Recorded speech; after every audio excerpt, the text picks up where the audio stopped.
नमः संस्कृता दोस्तों, आप लोग कैसे हैं। आशा करती हूँ कि सब लोग ठीक होंगे। आज मैं आप लोगों को हितोपदेशामृत लाभा से बहुत ही अच्छी कथा सुनाती हूँ, जिसमें बताया गया है कि जिसका वंश और व्यवहार चरित्र नहीं मालूम हो उसको घर में कभी आश्रय नहीं देना चाहिए, क्योंकि बिलाड़ के दोष से जरद गौ नामक बूढ़ा गीध मारा गया। इस कहानी से हमको सीख मिलेगी कि हमको किसी अनजाने पर तुरंत विश्वास नहीं कर लेना चाहिए, जिससे कि हमको भी जरद गौ नामक बूढ़ा गीध की तरह भुगतना पड़े। कहानी इस प्रकार है कि मगध देश में चंपकवती नामक एक महावन था। उसमें बहुत दिनों से एक हिरण और कौवा बड़े स्नेह से रहते थे। अपनी इच्छा से घूमते फिरते तथा हिष्ट पुष्ट शरीर वाले उस हरिण को किसी सियार ने देखा। उसको देखकर वह सियार सोचने लगा, आह, किस प्रकार इसका मनोहर मांस खाने को मिलेगा। अच्छा, पहले इसे विश्वास उत्पन्न कराता हूँ। ऐसा विचार कर उसके समीप जाकर बोला, मित्र कुशल से हो। मृग ने कहा, तुम कौन हो। उसने कहा, मैं क्षुद्र बुद्धि नामक सियार हूँ। मैं इस जंगल में मित्र रहित हूँ, मरे हुए की तरह रहता हूँ, किंतु इस समय तुम सरी के मित्र को पाकर फिर मित्र सहित संसार में स्थित हूँ, अर्थात मित्र लाभ पर युक्त सुख को प्राप्त कर जी उठा हूँ।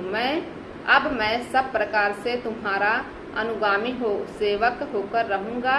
मृग ने कहा, अच्छा, ऐसा ही ठीक है, क्योंकि जो चापलूस होते हैं ना, वो मीठी मीठी बातें बहुत ही अच्छी तरह से करना जानते हैं। तो सियार भी इसी तरह मीठी मीठी बातें करके मृग को कैसे अपने जाल में फंसा रहा है। इसके बाद रश्मियों की माला वाले भगवान सूर्य के अस्त होने पर वे दोनों मृग के निवास स्थान पर गए। वहां चंपा की डाल पर मृग का अति प्राचीन मित्र सुबुद्धि नामक कौवा रहता था। सुबुद्धि यानी सुंदर, जिसकी बुद्धि हुई। कौवे ने उन दोनों को देखकर कहा, मित्र चित्रांग, यह दूसरा कौन है। मृग ने कहा, यह गीदड़ है, हमारे साथ मित्रता करने की इच्छा से आया है। कौवा बोला, मित्र, अपरिचित के साथ सहसा मित्रता नहीं करनी चाहिए।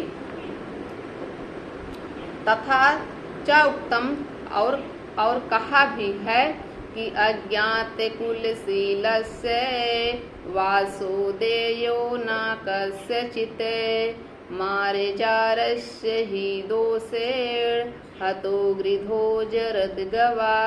अर्थात जिसका वंश अज्ञात कुलशीलस्य यानी जिसका वंश और व्यवहार मालूम नहीं, कस्यचित किसी को भी वह सामान्य आश्रय ना दे यानी नहीं देना चाहिए।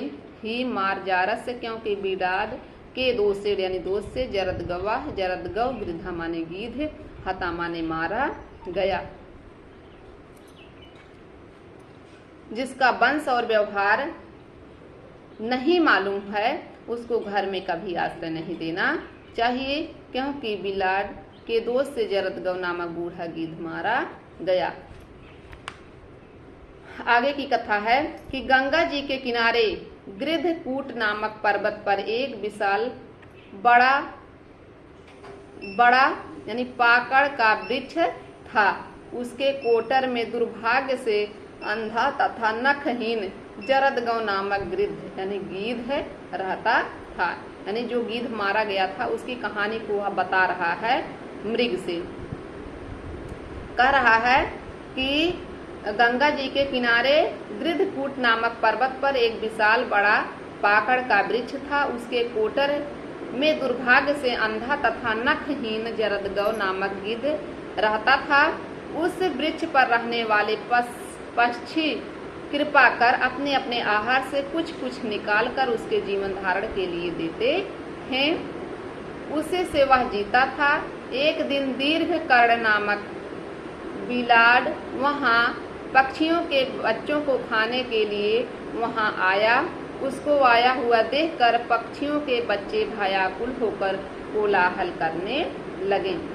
उसे सुनकर जरदगव ने कहा, कौन यह आ रहा है? दीर्घकर्ण गिद्ध को देखकर डर कर बोला, हाय, मैं मारा गया। यथा यानी क्यों कि तावद् भयस्य भेतव्यम् यावद् भयमनागतम् आगन्तुं भयं वीक्षा नरा कुर्यात् यथोचितम्। यानी भय से तभी तक डरना चाहिए जब तक भय समीप ना आए, किंतु भय को पास आया देखकर मनुष्य जैसा प्रतिकार उचित समझे वैसा करे। यानी जब तक भय अनागतम यानी समीप ना आए, तावत यानी तब तक, भय समाने भय से, भेतव्यम यानी डरना चाहिए, आगतम तू आए हुए, भयम माने भय को, वीक्षा माने देखकर, नरा माने मनुष्य को, यथाचितम यानी जैसा उचित समझे, कि कुर्यात माने वैसा करें। अब इसके पास से भाग नहीं सकता। बिलाड़ सोच रहा है कि मैं अब इसके पास से भाग नहीं सकता हूँ, इसलिए जो होना हो वह हो। प्रथम यानी अपना विश्वास पैदा कर इसके समीप जाता हूँ। ऐसा सोचकर उसके समीप जाकर बोला, आर्य, आपको मैं प्रणाम करता हूँ। गिद्ध बोला, तुम कौन हो? वह बोला, मैं बिलाव हूँ। गिद्ध बोला, दूर भाग, नहीं तो मैं तुझे मार डालूंगा। बिलाव बोला, पहले मेरे वचन तो सुनो, बाद में यदि मैं मारने योग्य हूँ तो मार देना।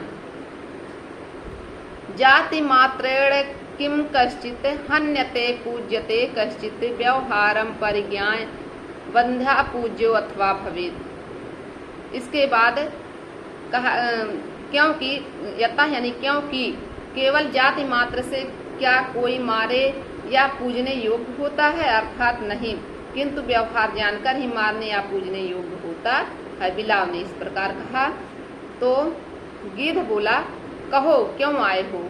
वह बोला, मैं यहाँ गंगा के किनारे नित्य स्नान करता हूँ, निरामिष यानी मांस रहित भोजन करता हूँ तथा ब्रह्मचारी हूँ और चंद्रायण व्रत करता हूँ, करता हुआ यहाँ वास करता हूँ। आप धर्मज्ञानी और विश्वास के पात्र हैं। इस बात को सब पक्षी सदा मेरे सामने करते हैं। देखिए कैसे विश्वास जता रहा है कि सब लोग आपका बड़ा ही नाम करते हैं, इसलिए विद्या और अवस्था में आप वृद्ध हैं, अतः आपसे धर्म की बातें सुनने आया हूँ। किंतु आप ऐसे धर्मज्ञानी की मुझ अतिथि को मारने के लिए उद्धत हैं। गृहस्थ धर्मश्च, और गृहस्थों का धर्म तो यह है कि अरावप अनुचितम कार्यम अतिथि गृहम आगते छेतु पार्श्वगताम छाया नोपसंहते द्रुमः। यानी गृहम यानी घर में, यानी अपने घर पर शत्रु भी आए तो उसका उचित सत्कार करना चाहिए। जैसे वृक्ष अपने काटने वाले के समीप गई छाया को समेट नहीं लेता है, अर्थात धूप से संतप्त अपने शत्रु का भी संताप हरण करता है। देखिए कैसे कह रहा है कि मुझे तो आप मारने के लिए उद्धत हैं। वृक्ष से तुलना उनका दे रहा है कि वृक्ष क्या जो उसको काट रहा है, क्या उसके ऊपर से अपनी छाया को हटा लेता है? अर्थात नहीं हटाता है। यदि घर में धन आदि ना हो तो मीठे मीठे वचनों से भी अतिथि सत्कार करना चाहिए। उनको समझा रहा है कि अगर घर में धन आदि ना हो तो मीठे मीठे वचनों से ही अतिथि सत्कार को करना चाहिए। तृणानि भूमि रुदकम वाकम चतुर्थी च शून्यता एतान्नपि सताम देहे नोच्छिदन्ते कदाचन। यानी तृणमय आसन, बैठने का स्थान, जल और चौथी मधुर एवं सत्यवाणी इनका यानी सज्जनों के घर में कभी नाश नहीं होता, अतः इनके द्वारा भी अतिथि सत्कार सज्जन को करना चाहिए। और भी बालो वा यदि वा वृद्धो युवा वा गृहमागता तस्य पूजा विधातव्या सर्वस्या भगतो गुरु। अर्थात बालक अथवा वृद्ध अथवा जवान जो भी घर पर आया हुआ है उसकी पूजा करनी चाहिए, क्योंकि अतिथि सबका गुरुवत पूज्य है। और भी कह रहा है कि सज्जन पुरुष गुणहीन प्राणियों पर भी दया करते हैं, जैसे चंद्रमा चांडाल के घर पर पड़ी अपनी किरणें नहीं हटा लेता। और जिस गृहस्थ के घर से अतिथि निराश होकर लौट जाता है, वह अतिथि उस गृहस्थ को अपना पाप देकर और उसका अपना पुण्य लेकर चला जाता है। आज मैं सिर्फ आप लोगों को कहानी बताऊंगी। इस श्लोक का एक दो श्लोक का बढ़िया से व्याख्यान करके शब्दार्थ सहित फिर बताऊंगी, नहीं तो टाइम ज़्यादा हो जाएगा, कहानी पूरा नहीं होगा। आज सिर्फ कहानी पूरा करना चाह रही हूँ। इस यानी पुण्य देकर लेकर चला जाता है। उत्तम वर्ण के घर यदि नीच जाति का भी अतिथि आवे तो उसका उचित सत्कार करना चाहिए। यानी वह तो नीच जाति का है और गिद्ध उच्च जाति का है, तो वही बोल रहा है कि उचित सत्कार करना चाहिए, क्योंकि अतिथि सब देवों का स्वरूप होता है। अभिप्राय यह है कि देवताओं की सेवा से जो फल प्राप्त होता है वह अतिथि की सेवा से प्राप्त होता है। अतः अतिथि सत्कार में उपेक्षा नहीं करनी चाहिए। गिद्ध बोला, बिलाव की मांस में विशेष रुचि नहीं। अब अपने मन में सोच रहा है बिलाव की मांस में विशेष रुचि नहीं है, और यहाँ पक्षियों के बच्चे वास करते हैं। ज़्यादा डर तो उसका था कि उसके परिवार वाले उसको लाके भोजन देते थे, उसके बदले में उसके बच्चों की रखवाली करता था कि पक्षियों के बच्चे वास करते हैं, इसलिए मैं ऐसा कहता हूँ। यह सुनकर बिलाव ने जमीन छूकर कान पकड़ा और बोला, मैंने धर्मशास्त्र को सुनकर निष्प्रिय हो यह दुस्साध्य चांद्रायण व्रत किया है। आपस में धर्मशास्त्र का मतभेद होने पर भी हिंसा न करना परम धर्म है, इसमें सभी का एक मत है। क्योंकि सर्वहिंसा निवृत्ता ए नरा सर्वसहाश्चे सर्वस्याश्रय भूताश्चे ते नरा स्वर्गगामिना। यानी जो मनुष्य सभी प्रकार की हिंसा से विरत है, जो सब प्रकार के सुख दुख तथा मान अपमान को धैर्य पूर्वक सहन करते हैं और जो सभी प्राणियों को आश्रय देते हैं, वे मनुष्य स्वर्ग हो जाते हैं। एक धर्म ही मित्र है जो मृत्यु के बाद भी मनुष्य का साथ देता है, और सब तो शरीर के साथ ही नष्ट हो जाते हैं। जो प्राणी जिस समय जिस प्राणी का मांस खाता है, उन दोनों का अंतर तो देखो। इतनी मीठी मीठी बातें वह कर रहा है कि उन दोनों का जो प्राणी जिस समय जिस प्राणी का मांस खाता है, उन दोनों का अंतर तो देखो। खाने वाले को तो एक क्षण के लिए प्रसन्नता होती है और दूसरा जीवन से अलग हो जाता है। ये गीत उसको समझा रहा है। श्रुण पुनः फिर सुनो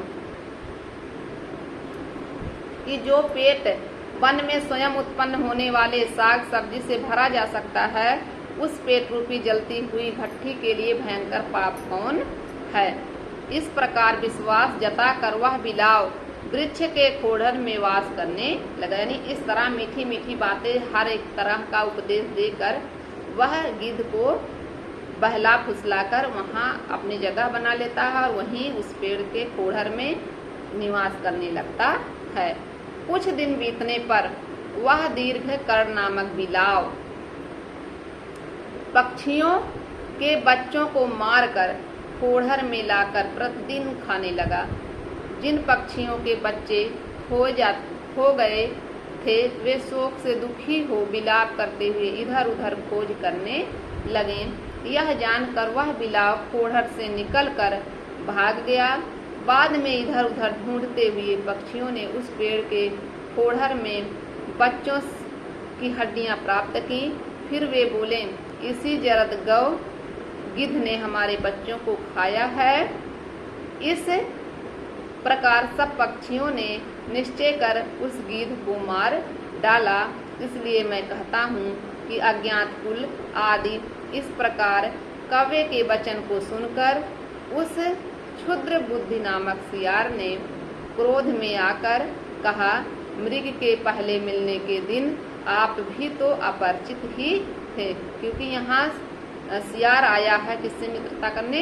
मृग से। तो कौवा यह कहानी बिलाव और गिद्ध वाला सुना रहा है कि आप भी तो अपरिचित ही थे, फिर कैसे आपके साथ इसकी मित्रता क्रमिक आगे आगे बढ़ती गई। यानी वह श्लोक के माध्यम से बताता है कि यत्र विद्वजने नास्ति श्लाघ्य तत्र तत्राश्लाघ्यरपि निरस्तपादपे देशे एरंडो अपि द्रुमायते। यानी जिस प्रदेश में विद्वान पुरुष नहीं है वहाँ थोड़े पढ़े लिखे को भी प्रशंसा होती है। जैसे जिस देश में वृक्ष नहीं है वहाँ रेण का पेड़ भी वृक्ष में गिना जाता है। अयम निजः परो वेति गणना लघु चेतसाम उदार चरिता आनांतु वसुधयो कुटुंब कम। यानी यह अपना है या पराया है, इस प्रकार की गणना या धारणा तुच्छ बुद्धि वाले करते हैं, किंतु उदार हृदय वालों के लिए तो संपूर्ण पृथ्वी ही परिवार है। जैसे यह मृग मेरा मित्र है वैसे तुम हो। मृग बोला, इस वाद विवाद से क्या प्रयोजन, सब एक स्थान में विश्वास पूर्वक सुख से रहो। यानी दोनों में वाद विवाद होने लगती है, सियार और कौवे में। तो मृग कहता है कि तुम जैसे यह मृग मेरा मित्र है वैसे तुम हो। मृग बोला, इस वाद विवाद से क्या प्रयोजन, सब एक स्थान में विश्वास पूर्वक सुख से रहते हैं। इसके बाद ना कोई किसी का मित्र है ना कोई किसी का शत्रु है, किंतु व्यवहार से ही शत्रु या मित्र बनते हैं। इस प्रकार एक दिन एकांत में श्रियार ने कहा, मित्र चित्रांग, इस वन के एक भाग में धान से भरा हुआ खेत है, मैं तुम्हें ले जाकर वह दिखाता हूँ। वैसा करने पर मृग प्रतिदिन वहाँ जाकर धान खाने लगा। इसकी कहानी मैं आप लोगों को अगले वीडियो में बताई हूँ। आप लोग वीडियो देखेंगे तो आगे की कहानी पता चल जाएगी। अब अगली वीडियो में फिर मिलूंगी, तब तक के लिए नमः संस्कृता दोस्तों।